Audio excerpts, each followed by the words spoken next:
Et la stratégie de Jean-Luc Mélenchon, parce que tout ce qu'il dit, évidemment, a un objectif. On est avec Louis de Raguenel, qui est le chef du service politique d'Europe 1. Bonjour. Bonjour Pascal, bonjour à tous. Je vous propose, pour commencer, peut-être d'écouter ce que disait Jean-Luc Mélenchon hier à Bordeaux sur le mot terrorisme. On dit, vous n'avez pas condamné. Bien sûr que si, que nous avons condamné. Aucun crime ne trouvera jamais grâce à nos yeux. Alors on me dit, ah mais vous ne dites pas que c'est une attaque terroriste. J'ai vu de pauvres diables qui tout à l'heure essayaient de m'enfoncer leur micro dans la bouche. Pourquoi ? Pourquoi ? Demandez-vous pourquoi ? Bande de phraseurs, d'occupants de plateau à perte de vue, de commentateurs de votre nombril. Pourquoi ?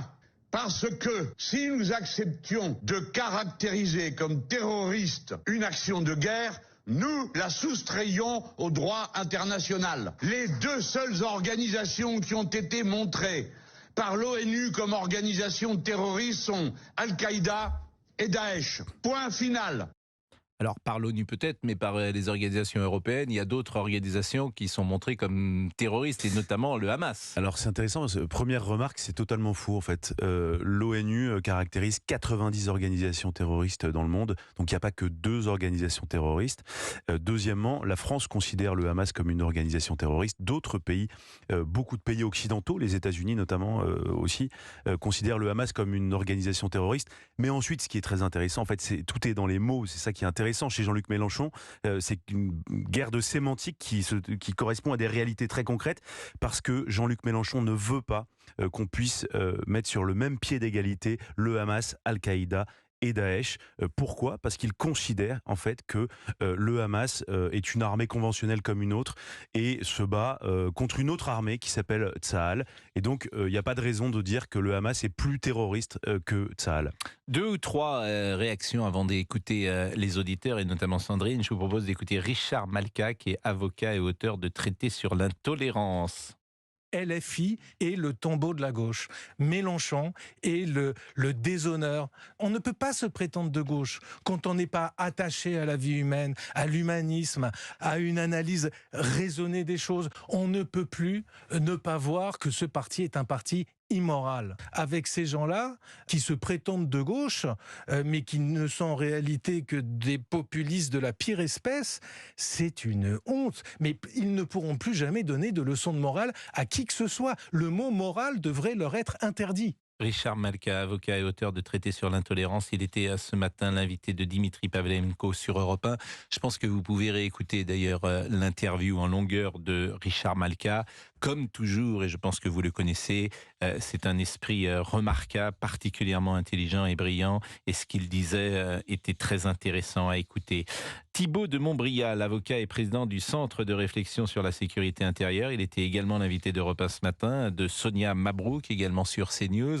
Écoutons-le sur ce qu'est le Hamas. Le Hamas ne fait pas la guerre. Le Hamas est un parti terroriste. Le Hamas est un parti qui, dans sa charte, a inscrit d'une part la destruction de l'État d'Israël comme raison d'être, et d'autre part reproduit une hadith, c'est-à-dire un texte sacré musulman, qui prône l'extermination des Juifs. Ce sont des choses qu'il faut marteler. Parce que si l'on ne sait pas qui est notre ennemi, on est incapable de comprendre ses objectifs et donc de le combattre. Donc le Hamas, c'est l'ennemi d'Israël. Israël, c'est la seule démocratie au Moyen-Orient. C'est une démocratie qui, comme toutes les démocraties, n'est pas parfaite, qui a pu avoir ses excès, qui a pu commettre des erreurs, comme toutes les démocraties en commettent, qui en commettra peut-être d'autres, mais c'est une démocratie, le modèle démocratique à l'occidental. Le Hamas est un groupe terroriste sunnite, comme Daesh. Le Hamas a appelé par son chef, il y a 2 jours, à un djihad mondial contre les Juifs et leurs alliés, c'est-à-dire très clairement nous. Nous allons voir ce qui va se passer. Voilà ce dont on parle. Pour prolonger ce que dit Thibault de Montbrial et qui évoque cette charte de 1988, le Hamas écrit que les Juifs cherchent à dominer le monde, que le Hamas veut faire de la Palestine un État islamique, et c'est très important. Le Hamas écrit également noir sur blanc que le combat contre Israël est un djihad, à savoir une guerre sainte, donc un combat religieux, et la conséquence pour le Hamas, c'est la destruction de l'État d'Israël. Et lorsque Jean-Luc Mélenchon préfère parler de crimes de guerre plutôt que d'actes terroristes, il accrédite l'idée d'une lutte armée armée entre deux pays en guerre, et le sous-texte est sans ambiguïté. Il met le Hamas et Israël sur le même plan, et c'est cette analyse d'ailleurs est répandue parmi son électorat, et ça il le sait, et c'est pourquoi sa parole, son cynisme ou ses calculs sont, j'allais dire, ignobles, mais il le sait, il sait ce Bien qu'il sûr. fait. Et je veux dire, c'est son électorat à qui il parle. Bon, une fois qu'on Mais a je dit pense tout qu'il est ça, sincère, Jean-Luc Mélenchon. il n'est pas sincère parce qu'il disait le contraire il y a 15 ans. Oui, mais aujourd'hui... Moi, je ce parle qui de est- cynisme et de calcul chez Jean-Luc Mélenchon. Si il disait c'était le que du contraire. cynisme, ce serait... Il disait le contraire sur le voile. Mais je suis d'accord avec vous. Il y a un mais- extrait extrêmement célèbre quand il est chez Laurent Ruquier Absolument. dans une émission qui s'appelait On n'est pas couché, où il parle précisément que le voile ne doit pas être porté. Mais à ce moment-là, il n'avait pas cet électorat qu'il visait. Je rappelle qu'en Seine-Saint-Denis, vous avez 12 circonscriptions, 12 députés de la France insoumise. Pourquoi ? Parce que c'est un électorat qui entend ce que dit Jean-Luc Mélenchon. Donc il y a évidemment cette part de calcul chez lui. Mais Alors j'ai- Sandrine, Mais j'ai juste l'impression quand même que Jean-Luc Mélenchon a fini par croire à ce qui était du cynisme électoral jusqu'à aujourd'hui. Je pense qu'aujourd'hui, malheureusement, il est aussi convaincu par ce qu'il je dit. pense qu'il est, j'allais dire, plus intelligent que ça. Qu'est-ce que Peut-être. l'intelligence en l'espèce ? Mais il y a une forme de... Enfin, chacun a son analyse, voilà, Oui. différente. Et moi, j'y vois plus de cynisme que vous n'en voyez, vous. On va marquer une pause. Ça fait effectivement, on est jeudi aujourd'hui. Depuis lundi, les émissions ont été lourdes, dramatiques. Géraldine, comment ça va ? Très bien, Georges. Vous avez eu le temps d'oublier le prénom. J'ai On va mettre une petite feuille avec nos Il y prénoms a devant. dit Virginie un J'ai petit dit peu. Géraldine. Non, non, non, Non, non, non, non. Virginie, merci. Virginie, on atteste. Non, parce qu'elle a reçu récemment Virginie Giraud, c'est Mais, pour ça. Donc, Géraldine, voilà. mais Vous c'est avez vrai un problème que... avec les prénoms. Pardon, excusez-moi, je vous aime beaucoup, mais... D'abord, vous pourriez dire bonjour. alors. Bonjour. Bonjour, Louis de Débarquez Ravenel. comme ça dans le studio Oui, et, pardon, et excusez-moi. à l'antenne. Oui, oui. Vous n'êtes pas chez vous dans votre cuisine. Pardon, vous j'arrête. êtes à l'antenne d'Europe 1. Oui, c'est une non. maison millénaire. Bon, bah, je me tais, c'est ça que vous voulez. Non, mais vous pouvez dire bonjour, je m'appelle Olivier. Bonjour, je m'appelle Olivier. et Olivier je vais très bien. Keinec, Oui, oui. je vais très bien. Oui. Bon, je m'appelle Olivier, je vais très bien. Oui, dites-moi. Vous vous occupez de la page Facebook. Ah bah depuis quelques années. Qui a depuis quelques années. Oui, non, oui, pardon, oui, depuis Vous venez septembre. d'arriver Ah oui, à bien sûr, Europe c'est 1 ça. Oui, depuis quelques excusez-moi. jours. Oui, Bon. oui, pardon. Donc j'imagine qu'on a moins de personnes sur Facebook qu'il y a 15 jours, parce que c'est la seule page Facebook qui est en diminution. c'est original. C'est ça qui est quand même très ennuyeux. Non, mais c'est vrai que le nombre d'abonnés, oui, On en baisse est à combien, parfois. Là, on est à 1800.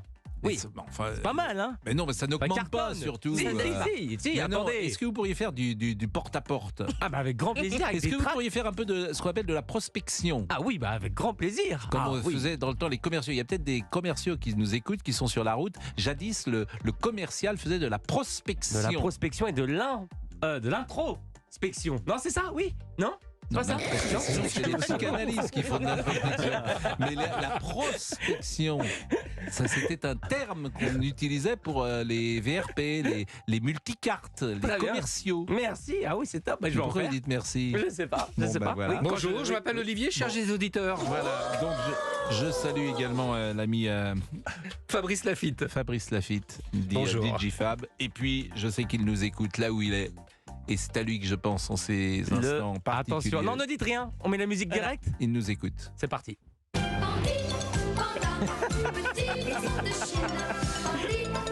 Parce que depuis que le panda est venu, il a tellement aimé notre émission qu'il a demandé au directeur du zoo de nous écouter. On lui a installé une petite... Il avait une petite radio enceinte bleue. rouge. Une radio bleue, Mm. exactement, une enceinte bleue, et il nous écoute. Et Ah oui. a priori, il va sortir de sa cage, je ne sais pas quand, mais il sera là. On espère rapidement. quoi.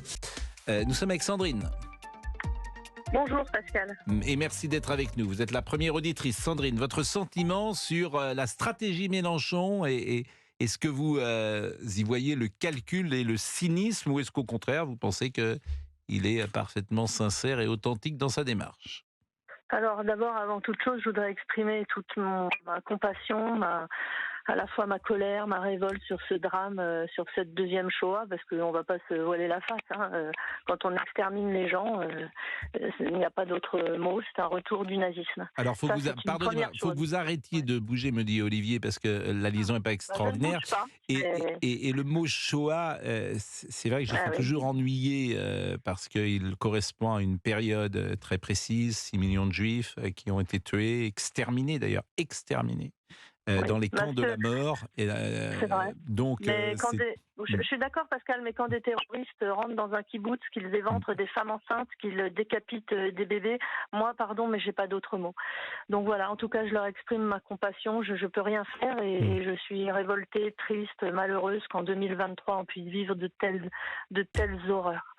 Alors après, sur Jean-Luc Mélenchon, vous parliez tout à l'heure de l'extrait chez Ruquier. Déjà, moi, si j'étais journaliste aujourd'hui, à chaque fois que je reçois Jean-Luc Mélenchon, je lui repasserai ce petit article ou ce petit morceau de télévision où il était contre le voile, contre la baya, contre toutes ces mais choses-là. personne Déjà- ne lui parle comme ça. Voilà, D'abord, les mais gens ont peur. il faudrait... Il insulte, Bah oui, mais il peur de invective. quoi Vous avez vu comment il a parlé des journalistes tout à l'heure, ce qu'il a dit hier, les phraseurs, etc.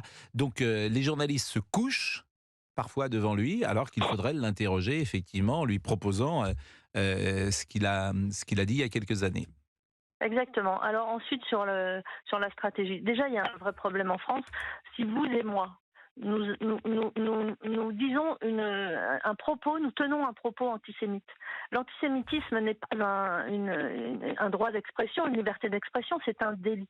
Donc aujourd'hui, nous avons à l'Assemblée nationale des députés qui sont censés nous représenter le peuple que nous sommes, qui font un délit qui commettent des délits par leurs expressions, et alors on les laisse siéger à l'Assemblée. Alors que moi, si Alors aujourd'hui, qu'effectivement, il sur pourrait être votre poursuivi. Sandrine, je suis obligé Voilà. de vous couper parce que le son est vraiment pas bon, pour tout vous dire. Ah bon et c'est pourtant, pas... je ne bouge pas, je ne. Bah, je sais pas, oui, je mais vais me manifestement. Alors, on va rapprocher- essayer de me vous rapprocher rappeler d'une parce fenêtre. que les voix du Seigneur sont impénétrables et on va essayer de vous rappeler et de trouver une meilleure ligne.